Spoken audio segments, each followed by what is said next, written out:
If you have a Dremel, moderate mechanical abilities, and a few hours of time, you just added 2 horsepower to your Rebel 1100. At least that's how easy it should be in theory. There's a company called Two Wheel Dyno Works who's known for being one of the best, if not the best, motorcycle tuning companies in the US, and recently they got their hands on a Rebel 1100 to do extensive testing and tuning for an ECU reflash. And in that testing, they found that the airbox was a huge restriction on the Rebel 1100, and that by simply just cutting a bigger opening in the inlet of the airbox, you could add up to 2 horsepower and 2 pound-feet of torque just like that. Everywhere after 4,000 RPMs, you're picking up free ponies. In fact, everywhere after about 4,700 RPM, it is an extra 2 horsepower and 2 pound-feet of torque all the way to the limiter. So that is exactly what we're gonna do. These glasses are freaking ridiculous. Now the trickiest part about all of this is gonna be the fact that if you look right in there, buried deep in the innards is where the intake of the airbox is. So in order to cut that, we have to take the airbox off the bike, and in order to take the airbox off the bike, we have to get the tank off the bike as well. But before we start breaking out all of your tools to start the job, it's really important to mention that you should only be doing this modification if you have plans of having your bike reflashed appropriately. If you have a stock tune on your bike, you do not want to be doing this. The bike already runs lean from the factory, and by opening up the airbox inlet, you're introducing more air, causing the bike to run even more lean than it did before, and that's not something that you want. So while this is technically free horsepower, it's only free horsepower if you're already planning to have your bike reflashed by Two Wheel Dyno Works, which I am, so stay tuned for that. I just had to get that out of the way if it wasn't clear. I don't want you hacking up your bike if you're planning to keep it stock, because it'll just make it run worse. And of course, if you have any other concerns, you're not fully comfortable doing this, don't do it. I'm just some guy in a storage unit chopping up his bike. Make sure you do your proper research first. Okay, so step 1 is going to be getting that tank out of the way, and as you can see, I already kind of have it set up to do so. Of course, you got to get the seat out of the way, which hopefully you already know how to do. It just pops right off, and that's going to expose these 2 bolts right here. I believe they're 10 millimeters, and then up towards the front here, you have this little cover right there. Take like a plastic pry bar or whatever, pry that up and get it out of the way. And then I don't know if I can get in there or not. Oh, there we go. You got what I believe is a 6 millimeter Allen key right there. Now those 3 bolts are the only things holding the tank on, and then we have painter's tape wrapped around the tank on both sides so that once the tank is free and we're moving it out of the way, it reduces our chances of scratching the frame substantially. Now as for the chair that you might see set up over here and you're probably confused about, the chair is actually going to be our second set of hands, because obviously taking a tank off by yourself is not the easiest, so without another person, the chair is just gonna have to do. The plan is not that we're gonna take the tank all the way off. The plan is that we're actually just gonna take the tank and swing it over and rest it on the chair, and that should hopefully give us enough room to get the airbox out. Okay, now this bolt up here, I feel like I remember being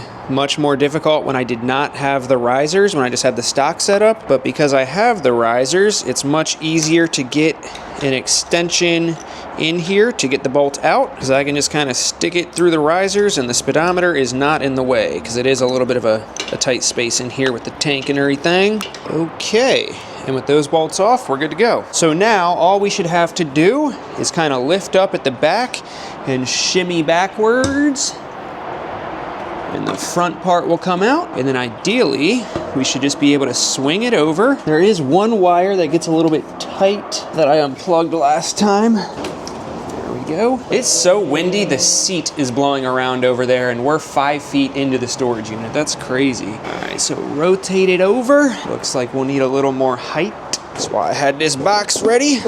And boom, I think we should have enough room. Sick rhyme. Okay, so as you can see, just like that, we just have the tank resting over on this box here, so we don't have to take it entirely off. And even still, it looks like we have plenty of room to get this airbox off and out of the way. The only thing that we had to unplug to get the tank to swing over this far is this clip right here for, what is that? I guess that would be the thing that tells the bike how much gas is in it. And as you can see, it just barely wouldn't reach, so you just unplug that and it'll swing right over and you don't have to unplug anything else. Okay, then it looks like we got to take off this side cover here, like so. And then this bolt right here comes off with that bracket, and this one right here comes off as well.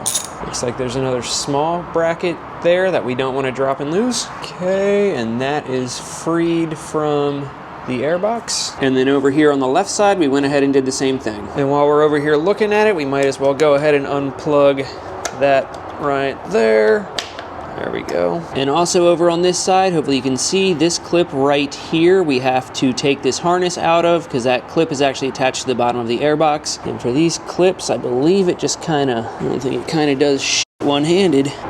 Just kind of pops apart like that. And then over on the right side of the bike, we have a clamp right there that we have to squeeze so that we can get that hose down off of the airbox. And then over here, we have another one right there that we'll have to get. And then right here, we have another one of these clips that we'll have to squeeze like that to get these wires out. Okay, what's the easiest way to do this? Can I just get my fingers in there? Okay, squeeze that and bring it back. Feels like the wires are in the way of this one though. Get those out of the way.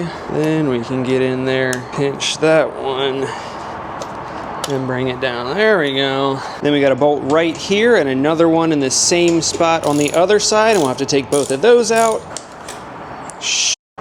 Found it. And then if you look in right through here, each side is going to have a screw that you have to undo to loosen this clamp so that the whole airbox will slide off of the throttle bodies here. Okay, and moment of truth. Unless I missed something, it should be able to just come off now.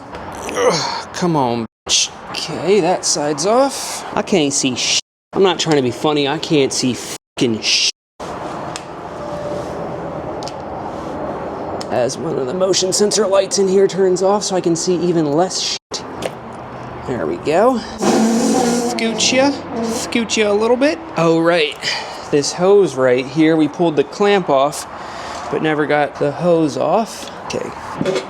Yay! Okay, so here's the airbox in all of its glory. This is the top side and this is the bottom. Ooh, almost dropped it. This is the bottom side. This thing right here is where the air gets sucked into the airbox, and as you can see, in comparison to the airbox, it's not the biggest thing ever. A pretty common mod on lots of different bikes is that you would take this snorkel and pull it out to expand that opening. Yeah, but as you can see on this bike, it really makes zero difference whatsoever. So instead what we're gonna do is we're just gonna go ahead and cut this hole bigger ourselves. In the two-wheel dyno work video, it looked like they cut it pretty much from here down to here and then back up, pretty much more than doubling the size of the opening, which will obviously vastly increase the amount of air that we can suck in, and once we're able to add the proper fueling, that means more power. So all that's left to do now is to get cutting, but like I've said before, the storage unit does not have any outlets, so we gotta head to the house for that. I'll see you there. All right, baby, we got a Dremel and a dream. It is time to get cutting. Today is the moment of truth. So what I have here is the bottom of the airbox. Was there a little bit more oil in the bottom than I thought maybe there should be? Yes, but the lion does not concern himself with the possibility of blow-by. Not to state the obvious, but we have the top of the airbox off and we have the air filter out. We don't want any of this plastic shavings getting in the air filter. And then I also took off the breather hose on the bottom so that nothing got into that. So with the air filter out and looking into it, you can see pretty much exactly where we're going to be cutting. From the looks of their video, it looks like we're pretty much just cutting right along that line, right along here, and then right along that line to open it up. But in order to get to all that stuff, we'll have to kind of trim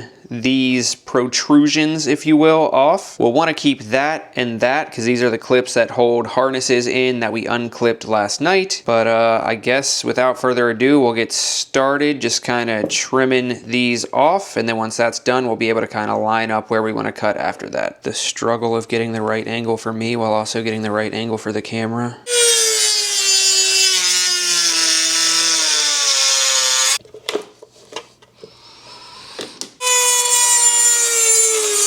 Okay, and here's what we're left with after step one. As you can see, we went ahead and just grinded those down as flush as we could get them. And I actually noticed in the process of this little drain hole right here is actually lined up perfectly in that corner right there, almost as like the exact marker of where that wall is and that crease is, which is conveniently right where we're gonna need to cut. So I think I'm gonna try and find a drill. It might be at the storage unit, which would suck, but just put another little like guide hole right there so we know a little bit better where we're cutting. And then the idea is to just cut as close as we can to just around here and open things up. Okay, so the Sharpie might be hard to see, but pretty much just like there was the guide hole over here, I put a hole over here as close as I could get, but then I realized that I could just kind of feel inside where the edges were, and I just roughly marked that with a Sharpie so I know where to cut. And now it's just time to get cutting.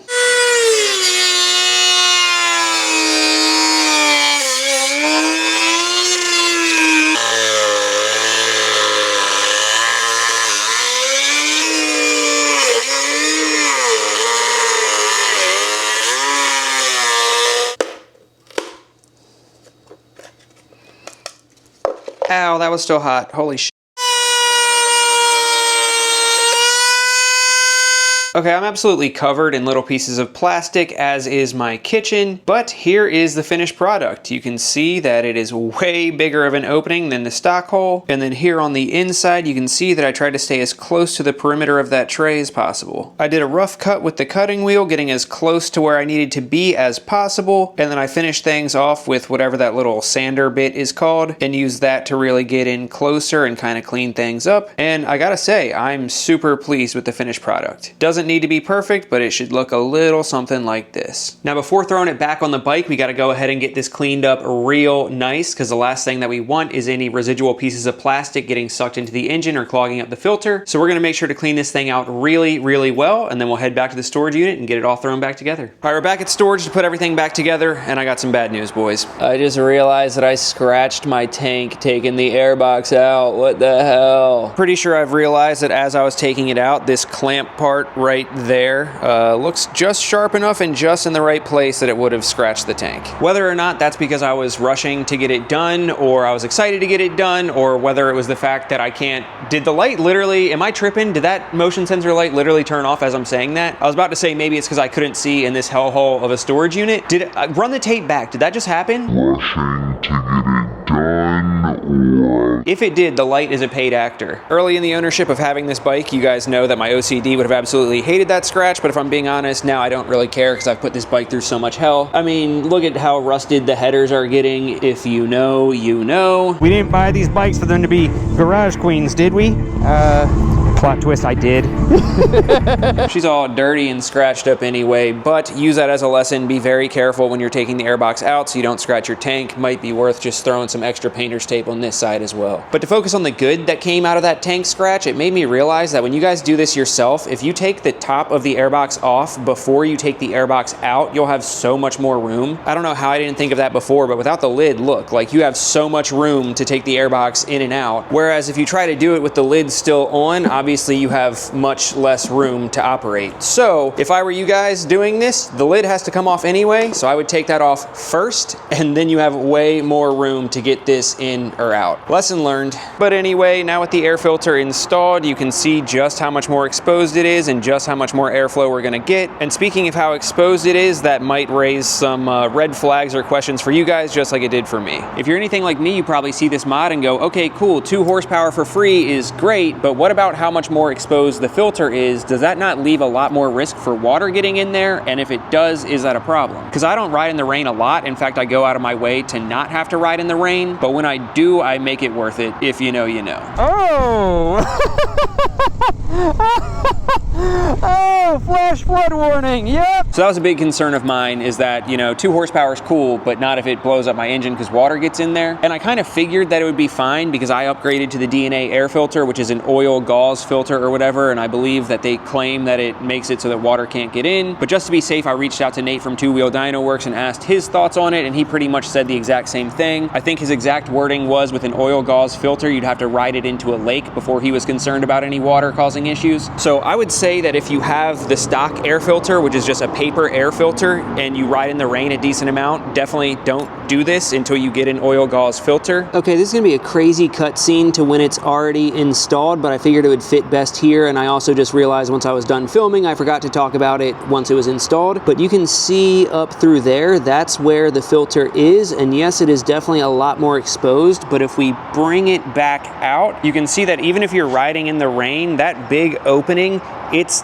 damn near impossible that enough rain to cause damage is gonna pass through the front there. So it is sucking in more air, but it's really only exposed like to the sides. Like that's the filter up there, and then you can see all the stuff that's in front of it. So it is able to suck in more air, but in order to suck in water, it would really have to be raining sideways and then somehow turn up into the airbox, make it through the filter, and then turn to the left and go back. That's something that I didn't personally see very clearly before, so now that it's installed, hopefully that gives you peace of mind as to like what's actually required for water to get in there. But I digress. Let's go ahead ahead and get this thing thrown back together, and then once it's back together, we're gonna start her up and see how much better it sounds with the more exposed opening, because apparently there's a lot more induction noise. Install is obviously just the opposite of when we took it apart. The only thing to note is that that little tab right there is gonna slide down into that little rubber thing right there. And again, I believe we're gonna keep the lid off so it's easier to just kind of shimmy on in there. All right, and just like that, she is put back together, is what I would say if that wasn't a total pain in the ass. I think the final time on that was about 45 minutes from start to finish of putting everything back together. Don't let the YouTube magic fool you. It's actually a pretty big pain in the ass trying to get everything situated where it needs to be with all the wires that are there. And honestly, the hardest part for me was trying to get the front hose that we took off of the Airbox, trying to get that back in place. That was a total pain in the ass. Go to your home, please, for the love of God.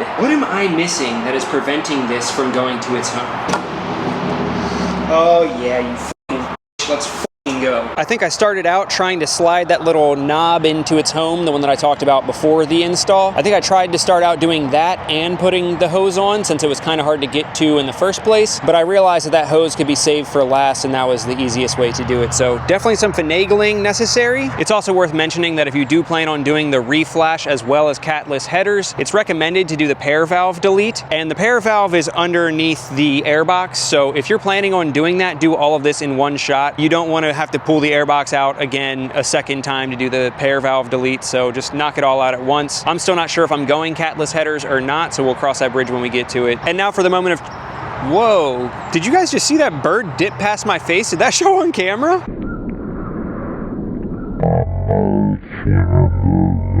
Almost took me out. Anyway, now for the moment of truth, the first startup with the Airbox mod. I'm pretty excited for this because, like I said, we should be able to hear a lot more induction noise. So time to see just exactly how cool it sounds. Not so soon. That was a test. Some of you might have passed, some of you might have failed. Like I said, do not do the Airbox mod unless you get the proper reflash for it. And I do happen to have that, but because it's not in yet, I'm not gonna start the bike up just to keep it safe. Or maybe I already did off camera and you guys will never know, and I'm just saying this to be a good influence. Regardless, that's gonna do it for this video. Stay tuned for the reflash video, long awaited. This is gonna be the next video that comes out, and depending on when you're watching this, it might even pop up on the end screen right now. Otherwise, stay tuned for next week's video. And I'm still waiting on the brighter days. Been a minute, been rough many times more. And I'm kicking rocks to a sky of gray, praying hard, talk to me before I'm done for.